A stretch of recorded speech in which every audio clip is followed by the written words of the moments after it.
السلام علیکم، میرا نام عمر بن عبداللہ ہے۔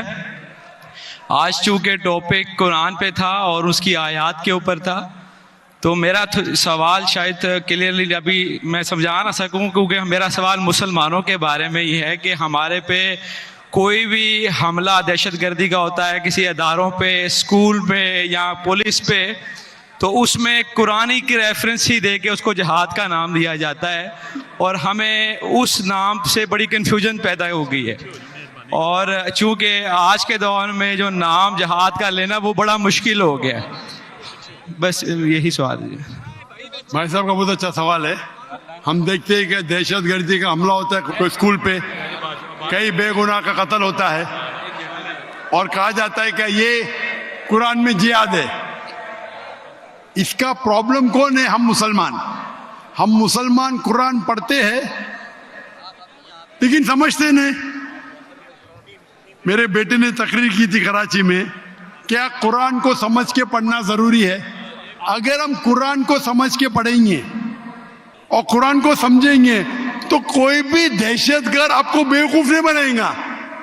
آپ بیوقوف بن جاتے کیونکہ وہ دہشت گرد بولتا ہے کہ اسکول میں اٹیک کرو، بچوں کا قتل کرو، آپ جنت جائیں گے۔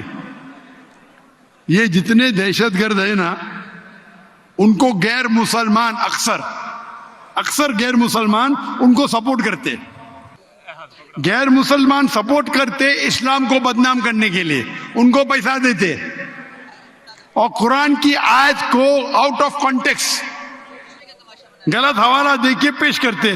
آپ اگر قرآن مجید کو سمجھ کے پڑھیں گے، میں نے تو تقریر میں کہا ہے، اگر ایک آیت ہر مسلمان جانے، سورہ مائدہ کی سورہ نمبر 5 آیت نمبر 32، اگر کوئی بھی بے گناہ کا آپ قتل کرتے، چاہے مسلم یا غیر مسلم، سوا قتل کے بدلے قتل، یا اگر زمین پہ فساد پیدا کر رہا ہے، یہ دو کے علاوہ اگر کوئی انسان مسلم یا غیر مسلم دوسرے کوئی انسان مسلم یا غیر مسلم کا قتل کرتا ہے، گویا کہ ساری انسانیت کا قتل کر رہا ہے۔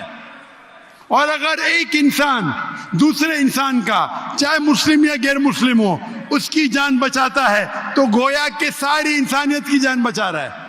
اگر یہ آیت آپ اپنے دماغ میں، ذہن میں رکھے تو کوئی بھی دہشت گرد آپ کو بیوقوف نہیں بنا سکتا ہے۔ غلطی کس کی؟ آپ کی۔ ڈاکٹر ذاکر نائک نے کہا ہم جا کے چیک کریں گے، گھر پہ جا کے کھولو سورہ مائدہ سورہ نمبر 5 آیت نمبر 32 ترجمہ پڑھو، اور آپ کو پتہ ہے کہ قرآن میں کبھی بھی کانٹرڈکشن نہیں ہے، کبھی بھی ٹکران نہیں ہے۔ تو ایک آیت آپ کے دماغ میں آپ یاد کر لو، کوئی بھی دہشت گرد آپ کو بیوقوف نہیں بنا سکتا ہے۔ غلطی کس کی؟ آپ کی۔ یہ غیر مسلمان کیا کرتے ہیں؟ کچھ مسلمان کو بھڑکاتے ہیں اور کچھ قرآن کی آیت اور حدیث کو، آیت کو توڑ مروڑ کے پیش کرتے ہیں، اور وہ کیا کرتے؟ اپنے نوجوان مسلمان کو بھڑکاتے۔ اس پہ تقریر دی ہے میں نے، اس ٹیررزم و مسلم مونوپولی، ایک تقریر کی ہے میں نے، دہشت گرد اور جہاد اسلام کے پس منظر میں، دیکھیے آپ، اور ڈیٹیل میں آنسر دیا ہوں میں۔ غلطی ہماری ہے کہ ہم قرآن مجید کو سمجھ کے نہیں پڑھتے۔ قرآن مجید سمجھ کے پڑھیں گے تو کوئی بھی آپ کو بیوقوف نہیں بنائے گا۔